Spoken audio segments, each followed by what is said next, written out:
Assalamualaikum warahmatullahi wabarakatuh. Alhamdulillahi rabbil alamin. Wassalatu wassalamul atammanil akmalani alal mab'uthi rahmatan lil alamin. Wa ashhadu an la ilaha illallah wahdahu la syarika lah. Wa ashhadu anna Muhammadan abduhu wa rasuluh. Sallallahu alaihi wa ala alihi wa sahbihi wa man tabi'al huda ila yaumiddin. Alhamdulillah, puji syukur kita haturkan kehadirat Allah Azza wa Jal di kesempatan waktu subuh di Masjid Besar Kota Sleman. Allah Subhanahu wa taala mempertemukan kita dalam rangka untuk belajar bersama, dan insyaallah kita mau mengangkat tema tentang surat Al-Masad. Ada beberapa nama untuk surat ini. Ada yang menyebut surat Al-Masad, ada yang menyebut surat Al-Lahab, ada yang menyebut surat Tabbat, dan sebutan yang lainnya. Namun secara umum penyebutan nama surat itu digunakan oleh para ulama dengan mengambil salah satu kata yang terdapat dalam surat tersebut. Disebut Al-Masad karena di surat ini ada kata Al-Masad, fi jidiha hablun mim masad. Disebut surat Al-Lahab karena ada kata sayasla naran dzata lahab atau tabbat yada abi lahab. Disebut surat Tabbat karena kata pertama tabbat yada abi lahabi wa tab. Sehingga mau disebut surat dengan nama A, dengan nama B, dengan nama C, selama nama itu bisa diterima, maka sah-sah saja. Dan seperti yang pernah kita sampaikan sebelumnya, bahwa penamaan surat dalam Al-Quran menggunakan dua metode yang dipakai oleh para ulama. Yang pertama adalah berdasarkan kata yang terkandung dalam surat itu, dan ini yang dominan, seperti surat Al-Lahab, surat Al-Falaq, surat An-Nas, dan seterusnya. Yang kedua adalah berdasarkan makna dari surat tersebut, walaupun di surat itu tidak ada kata yang menjadi nama untuk surat itu. Contohnya surat Al-Ikhlas. Coba baca surat Al-Ikhlas. Qul huwallahu ahad, Allahu samad, lam yalid wa lam yulad wa lam yakul lahu kufuwan ahad. Ada enggak kata Al-Ikhlas di surat itu? Tidak ada. Tapi kenapa dia disebut sebagai surat Al-Ikhlas? Karena berdasarkan maknanya. Demikian pula surat Al-Fatihah. Kalau Bapak Ibu baca dari mulai Bismillahirrahmanirrahim sampai waladdallin, bahkan ditambah amin, enggak ada kata Al-Fatihah. Sehingga disebut sebagai surat Al-Fatihah karena berdasarkan maknanya. Sebab surat ini adalah surat yang pertama kali ada dalam lembaran mushaf yang kita baca. Baik. Selanjutnya mengenai surat Al-Lahab. Surat ini merupakan surat Makkiyah. Artinya surat yang diturunkan oleh Allah Subhanahu wa taala sebelum Rasulullah sallallahu alaihi wasallam hijrah ke kota Madinah.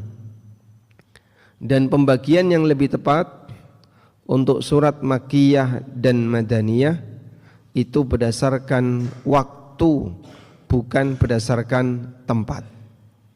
Artinya begini, kalau pembagian itu berdasarkan tempat, Nabi SAW menerima Al-Quran yang turun itu di banyak tempat, tidak hanya di Mekah dan di Madinah.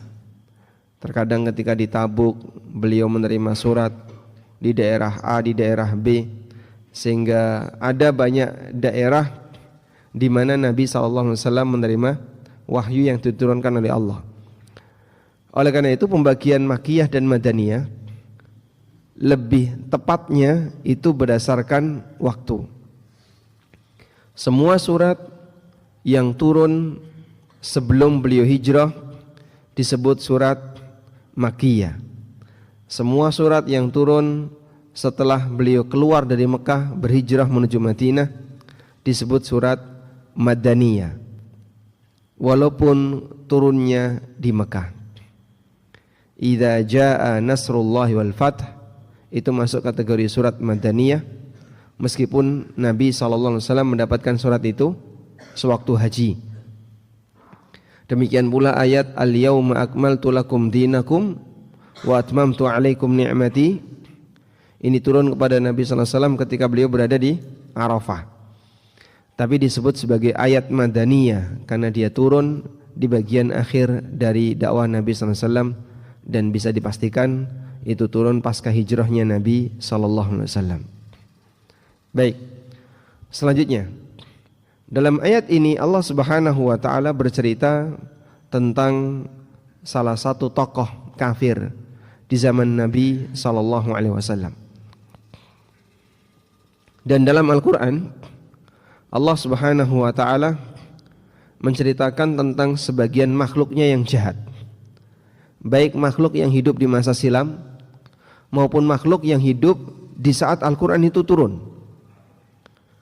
Ketika Allah menceritakan makhluk yang jahat, ada dua bentuk yang Allah ceritakan.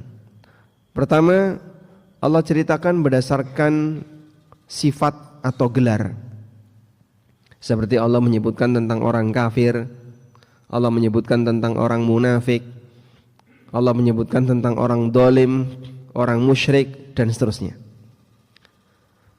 Yang kedua, Allah menceritakan tentang orang jahat dalam Al-Quran dengan menyebut nama. Contoh nama yang paling terkenal yang disebutkan dalam Al-Quran siapa saja, Pak? Yang jahat. Ada Fir'aun. Siapa lagi? Yang namanya disebutkan. Namrud namanya tidak disebutkan. Haman. Siapa lagi? Abu Lahab. Siapa lagi? Korun. Terus siapa lagi? Nama-nama orang jahat yang disebutkan dalam Al-Quran. Azar, bapaknya Ibrahim. Wa idh qala Ibrahimu li abihi Azara. Ingatlah ketika Ibrahim berkata kepada bapaknya yaitu Azar.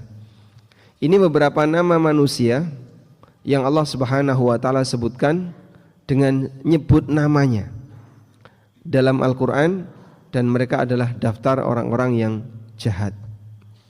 Baik, selanjutnya ada yang disebutkan tapi tidak nyebut nama, seperti raja yang pernah kuasa di zaman Ibrahim.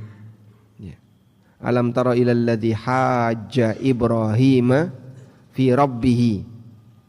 Tahukah kamu orang yang pernah berdebat dengan Nabi Ibrahim tentang siapakah Tuhannya Ibrahim? Nah, ini tidak disebutkan namanya, cuman disebutkan kalau dia adalah orang yang pernah nantang debat Ibrahim dan dia kalah. Baik, sekarang kita fokus kepada Abu Lahab. Abu Lahab, dia permusuhannya sangat besar kepada Rasulullah SAW. Walaupun dulu sewaktu Nabi SAW itu lahir, Abu Lahab ini sangat gembira. Sampai budak yang memberitakan tentang kelahiran Nabi Muhammad SAW kepada Abu Lahab dimerdekakan. Abu Lahab punya seorang budak wanita. Nah, budak wanita ini memberitahu bahwa keponakanmu yang bernama Muhammad telah lahir. Saking senangnya Abu Lahab, keponakannya sudah lahir, akhirnya budak yang memberitakan ini dimerdekakan. Baik, apa hubungan antara Nabi SAW dengan Abu Lahab? Hubungannya adalah ada dua hubungan. Yang pertama, Abu Lahab ini pamannya Rasulullah SAW. Yang kedua, Abu Lahab ini besannya Nabi SAW. Karena putri Rasulullah SAW, Ruqayyah dan Ummu Kulthum itu pernah dinikahkan dengan anaknya Abu Lahab. Namun kemudian setelah mereka memusuhi Nabi SAW, kemudian anaknya ini menceraikan putri Rasulullah SAW, lalu putri-putri Nabi SAW ini dinikahkan dengan siapa? Utsman bin Affan. Baik.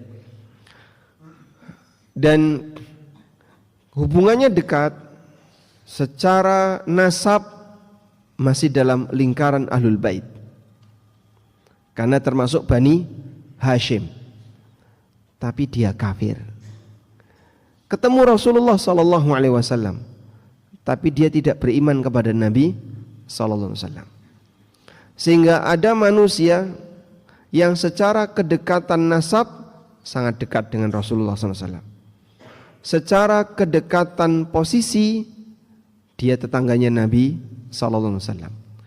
Sering ketemu Rasulullah SAW, tapi Abu Lahab tidak beriman. Demikianlah mahalnya hidayah. Sehingga ada orang yang berada di dekat sumber hidayah, tapi dia tidak mau beriman. Namun ada sebagian di antara hamba, dan banyak di antara hamba yang jauh dari titik hidayah, namun mereka beriman.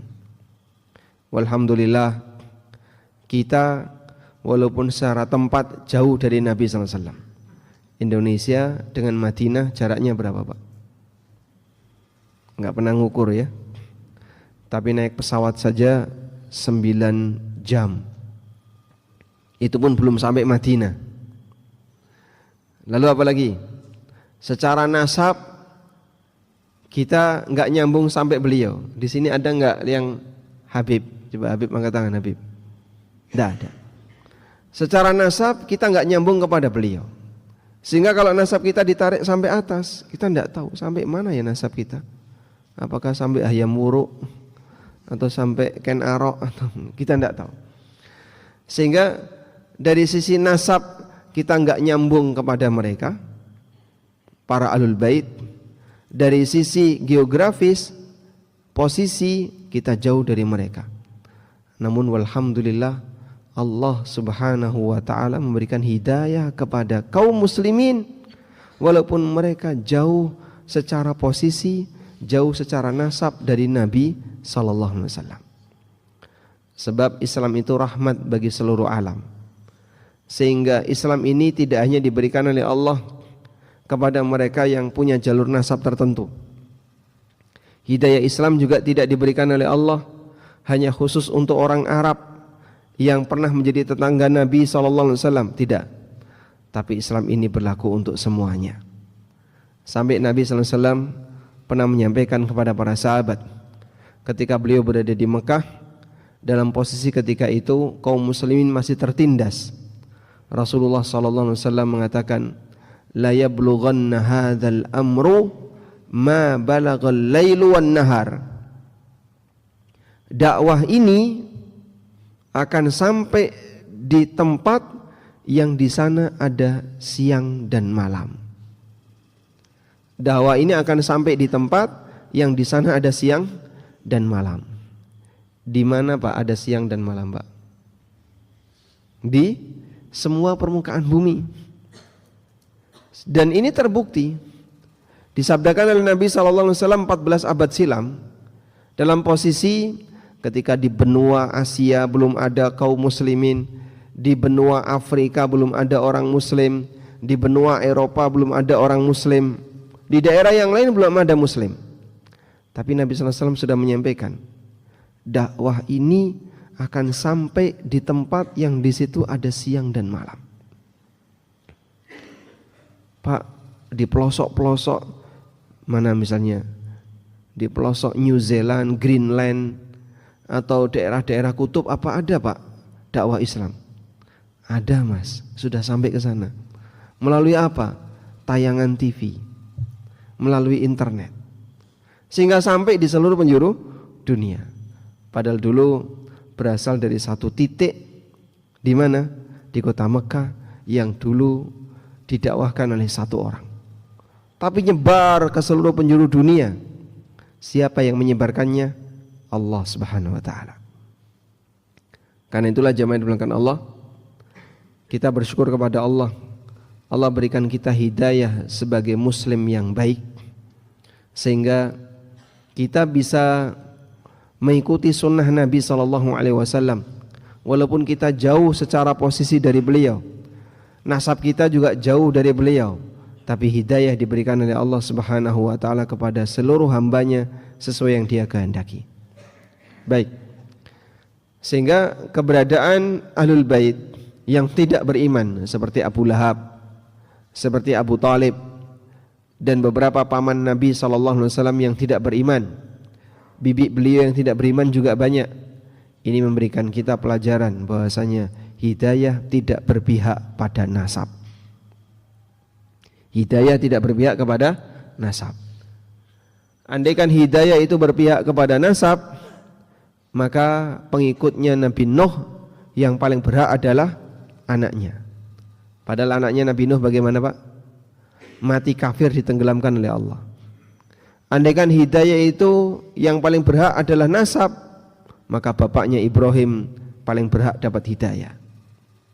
Demikian pula andaikan hidayah itu paling berhak terhadap nasab, maka Abu Lahab dia paling layak dapat hidayah.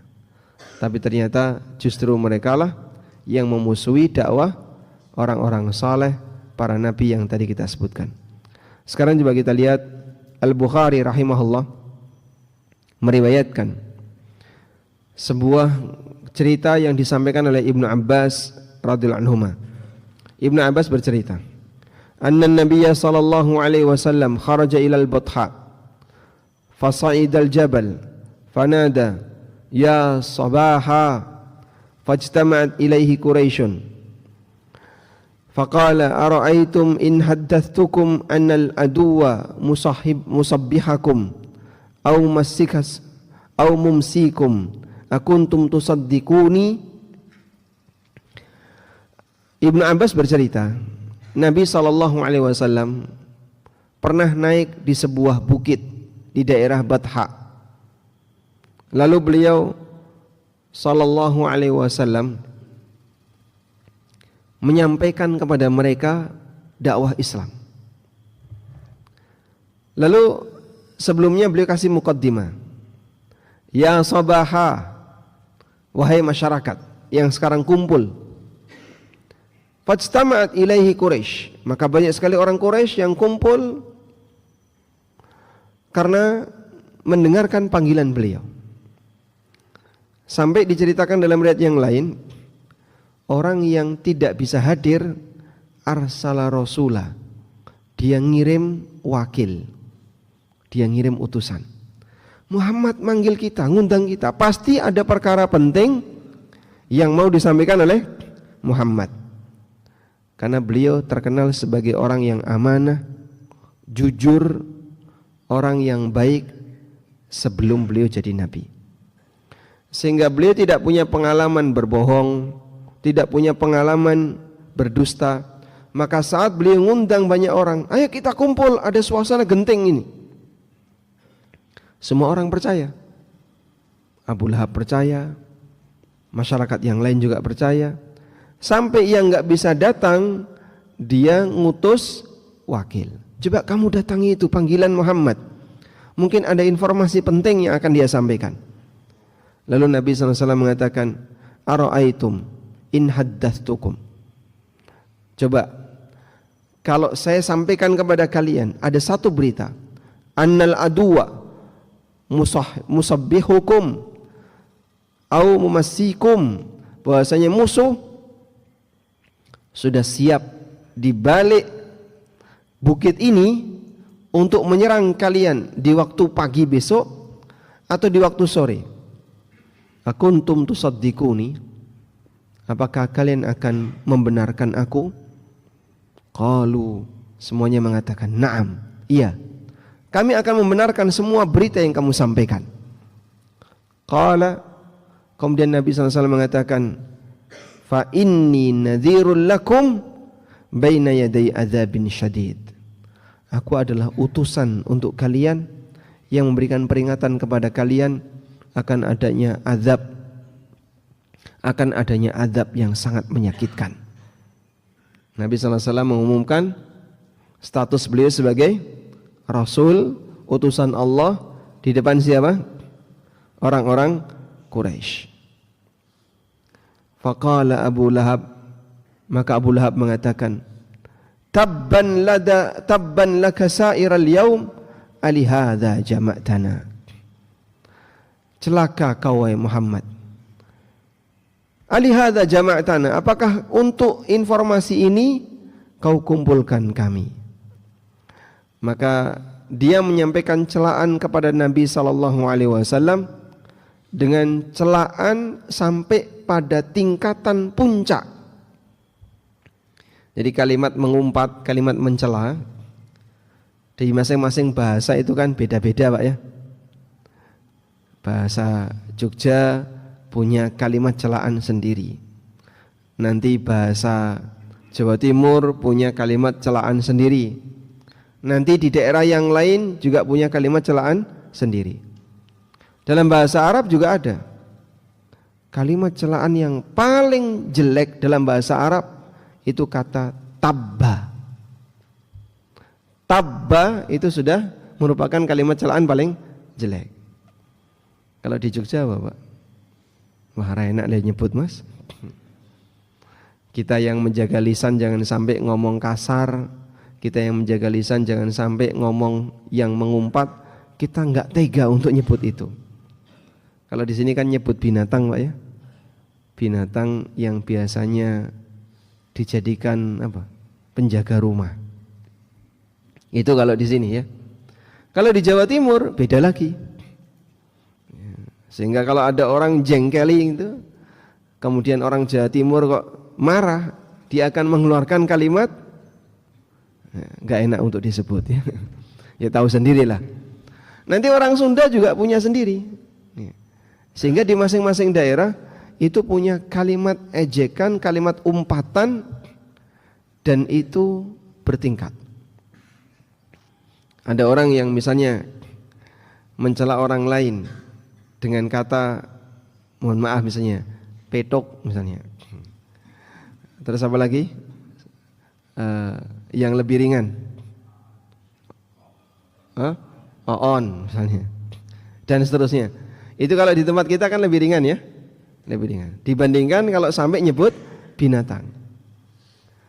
Dalam bahasa Arab ada kata waihak, ada kata sakilat ka ummuk, ada kata taribat yadak, ada kata rogma anfuk. Tapi puncaknya tabba. Dan Nabi SAW tidak pernah menggunakan kata itu ketika beliau menegur sahabat. Kalau beliau menegur sahabat, kadang beliau sampaikan sakilat ka ummuk, atau beliau gunakan kalimat rogma anfuk, atau beliau gunakan kalimat waihak. Tapi beliau tidak pernah menggunakan kalimat tabba, karena ini yang paling jelek.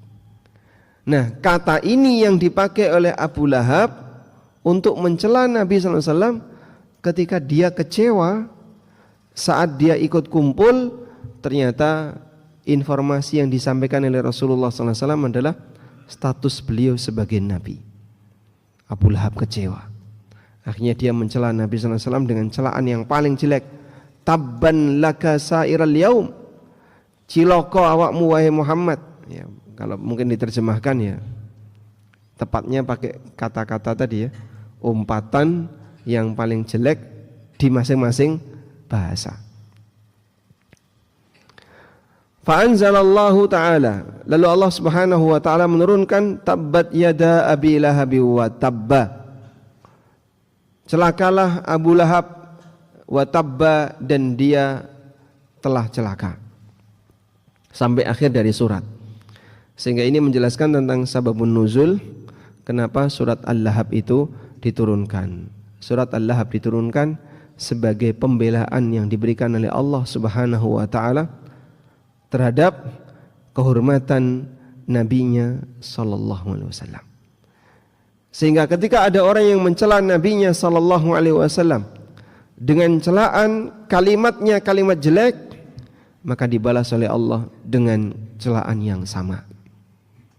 Dan di sini ada kaidah al jaza'u min jinsil amal. Yang namanya balasan itu sejenis dengan amal. Baik. Selanjutnya jemaah, disebutkan dalam sebagian riwayat yang lain bahwa permusuhan Abu Lahab kepada Nabi SAW itu berlanjut sampai Abu Lahab ini yang gembosi dakwahnya Rasulullah SAW. Gembosi maksudnya gimana sih Pak? Abu Lahab ini yang selalu mengingatkan masyarakat, jangan percaya kepada keponakanku, dia itu pembohong. Disebutkan dalam riwayat Imam Ahmad dari Rabi'ah bin Abbad. Rabi'ah bin Abbad ini berasal dari suku Dail. Wa kana jahiliyan, di masa jahiliyah beliau pernah masuk Islam. Rabi'ah bin Abbad bercerita, Ra'aitun Nabiyya sallallahu alaihi wasallam fil jahiliyah fi suqi Dzil Majaz. Aku melihat Nabi sallallahu alaihi wasallam di zaman jahiliyah, beliau keliling-keliling pasar. Nah, saat itu beliau berada di pasar Dzul Majaz. Ketika beliau berada di pasar Dzul Majaz, Nabi sallallahu alaihi wasallam menyampaikan dakwah. Jadi dakwahnya Nabi sallallahu alaihi wasallam di masa ketika beliau belum hijrah itu banyaknya di mana, Pak? Di pasar. Kenapa di pasar? Tempat kumpulnya orang. Sehingga di tempat kumpulnya orang di pasar Nabi SAW berdakwah. Ya ayuhan nas, qulu la ilaha illallah tuflihu. Beliau sampaikan pesan, wahai manusia, ucapkan la ilaha illallah maka kalian akan beruntung. Masya Allah, suara saya sampai nggak keluar Pak? Biar dakwah saya di pasar. Nggak sampai? Enggak ya. Jadi suara ini hanya sampai di dalam masjid saja. Baik, karena masjid ini bertetangga dengan pasar. Nabi SAW datang ke pasar lalu beliau berdakwah, ya ayuhan nas, qulu la ilaha illallah tuflihu. Wahai masyarakat, ucapkan la ilaha illallah maka kalian akan beruntung. Mungkin sesekali ya, nanti masjid ini mengirim delegasi ke pasar sekitar. Wahai masyarakat, tinggalkan riba, kalian akan beruntung. Masya Allah. Kira-kira gimana? Aliran apa meneh? Mungkin orang akan komentar macam-macam ya. Sehingga Nabi SAW mengajak mereka untuk mengucapkan la ilaha illallah. Dan orang musyrikin di zaman itu paham, kalau sampai mengucapkan la ilaha illallah itu sama dengan mereka harus meninggalkan semua berhalanya. Sehingga mereka tidak mau mengucapkannya. Wan nasu mujtami'una alaihi. Banyak orang yang kumpul mendengarkan beliau. Tapi di belakang Rasulullah SAW, rajulun wadi'ul wajhi. Ada orang yang wajahnya cerah. Abu Lahab itu wajahnya putih, Pak. Wajahnya Abu Lahab itu putih. Dan banyak dari Bani Hashim orangnya putih-putih. Seperti Abdul Muttalib, bapaknya Abu Lahab sendiri, itu wajahnya putih. Sampai yang menyerang Ka'bah itu siapa? Abraha. Sampai Abraha ketika melihat Abdul Muttalib itu segan. Karena wajahnya Abdul Muttalib itu wajahnya cakep putih. Sehingga Abraha yang tidak pernah turun dari kendaraannya melihat Abu Thalib itu turun dari kendaraannya. Baik, kita lanjutkan di sini. Nah, saat Nabi SAW menyampaikan itu, kata Rabi'ah bin Abbad, wa wara'ahu rajulun wadi'ul wajhi ahwalu dzu ghadiratain yaqulu. Di belakang beliau ada orang yang wajahnya terang, wajahnya cerah. Lalu dia mengatakan, innahu sabiun kadzib. Jangan percaya sama orang ini. Dia sabi. Sabi itu julukan untuk orang yang mengikuti ajaran yang beda dengan masyarakatnya. Itu namanya apa? Sabi. Dia ini sabik, pendusta. Dia ini mengikuti ajaran menyimpang. Dia ini sesat, pendusta. Yadba'uhu haitsu dhahaba. Abu Lahab selalu mengiringi Nabi sallallahu alaihi wasallam kemanapun Nabi sallallahu alaihi wasallam pergi. Sehingga Nabi sallallahu alaihi wasallam berdakwah ke arah kanan, Abu Lahab ikut di belakangnya. Beliau pindah ke tempat yang lain, Abu Lahab ikut juga. Tujuannya bukan untuk menguatkan dakwah keponakannya, tapi gembosi dakwah Rasulullah SAW, membuat orang jadi tidak percaya. Itu lihat, pamannya saja mengatakan dia pembohong, masa kita percaya? Pamannya saja bilang dia itu sesat, masa kita harus mengikutinya? Ini yang dilakukan oleh Abu Lahab. Sehingga kejahatan Abu Lahab itu sampai diperjuangkan berhari-hari. Nabi SAW berdakwah kemana? Diikuti. Dan dia yang mementahkan ajakan Nabi SAW. Kemudian Rabi'ah pernah ditanya oleh seseorang, apakah waktu itu kamu masih kecil? Jawab Rabi'ah, la wallahi inni yawma idzin la aqalu. Aku waktu itu sudah dewasa. Sehingga beliau bisa bercerita seperti ini pengalamannya ketika bersama Nabi SAW. Kemudian juga disebutkan dalam riwayat yang lain, Rabi'ah bin Abbad Ad-Daili bercerita, inni lama abi rajulin syabin anduru ila Rasulillahi sallallahu alaihi wasallam yadba'ul qabail. Aku pernah melihat Nabi sallallahu alaihi wasallam, beliau mendatangi kabilah-kabilah. Dan ini saat musim haji. Mereka kumpul, lalu kabilah-kabilah tadi ngumpul-ngumpul, satu kabilah, satu kabilah, satu kabilah. Perjuangan yang dilakukan oleh Nabi SAW ketika beliau berdakwah awal-awal di kota Mekah, beliau datangi kabilah-kabilah itu. Beliau datang ke kabilah A, menawarkan tentang Islam. Pindah lagi ke kabilah B, menawarkan Islam. Wa wara'ahu rajulun ahwal wadi. Di belakang beliau, di belakang Nabi SAW ada orang yang wajahnya cerah. Dzu jummah, yang dia punya jummah. Jummah itu rambutnya panjang. Yaqifu Rasulullah SAW al-qabilah fayaqul. Nabi SAW mendakwahkan kepada para kabilah tadi dan beliau menyampaikan, ya bani fulan, inni Rasulullah ilaikum. Wahai bani fulan, aku adalah utusan Allah kepada kalian. Amurukum an ta'budullah. Aku ajak kalian untuk menyembah Allah semata. La tusyriku bihi syai'a, dan jangan berbuat syirik. Wa an tusaddiquni, dan agar kalian membenarkan aku. Wa tamna'uni, dan melindungiku. Hatta anfudha anillahi ma ba'athani bihi, agar aku bisa menyampaikan tugas yang Allah berikan kepadaku. Lalu kata Rabi'ah, wa idza faragha min maqalatihi qala al-akhar min khalfihi.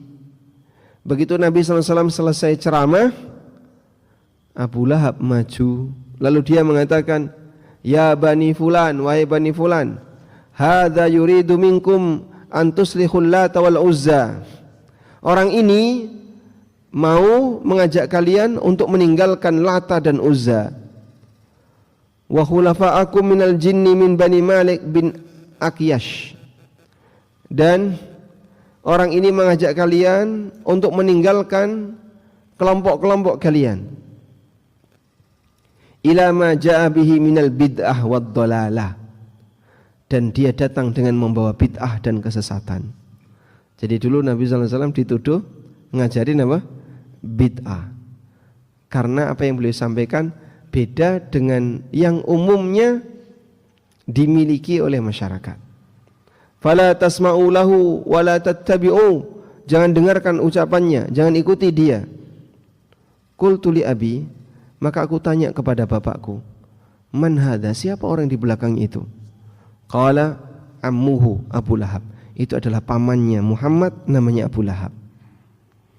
Jadi Masya Allah, posisi Abu Lahab ini dia sangat memberikan pengaruh buruk bagi dakwah Nabi SAW, maka berhak kalau kemudian dia dicela oleh Allah Subhanahu wa taala sampai hari kiamat.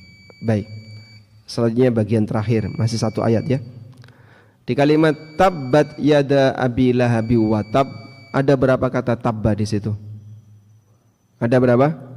2. Ada tabbat, ada tabba di akhir ya. Nah, kalau kita baca, karena ini kan di ujung ayat,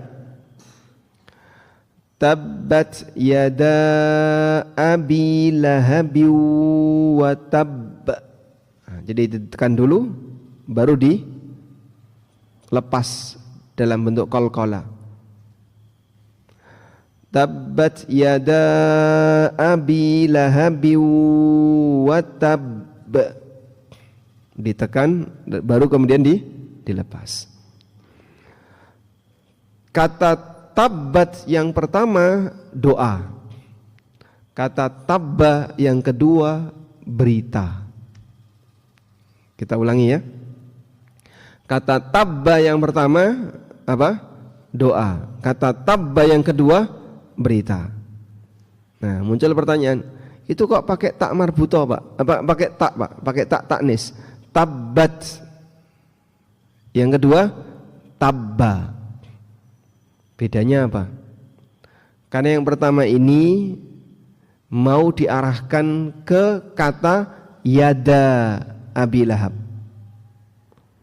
Tabbat yada. Nah, yada artinya apa? Tangan. Anggota badan di jasad manusia yang ganda itu dalam bahasa Arab statusnya isim muannats.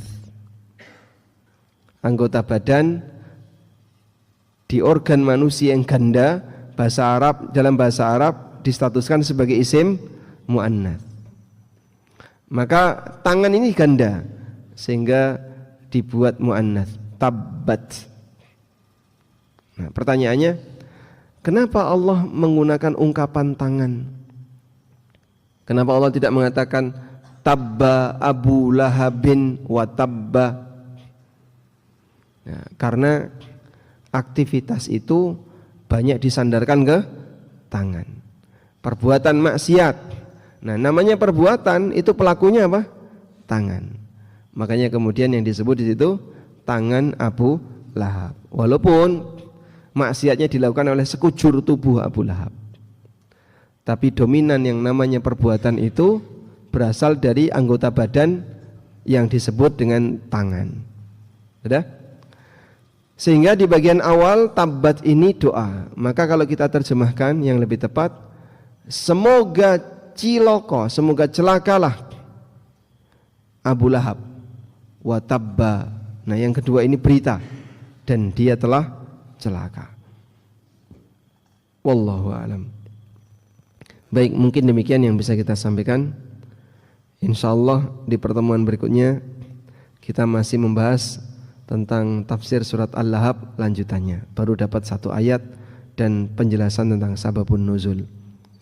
Wa sallallahu ala nabiyyina Muhammadin wa ala alihi wa sahbihi wasallam.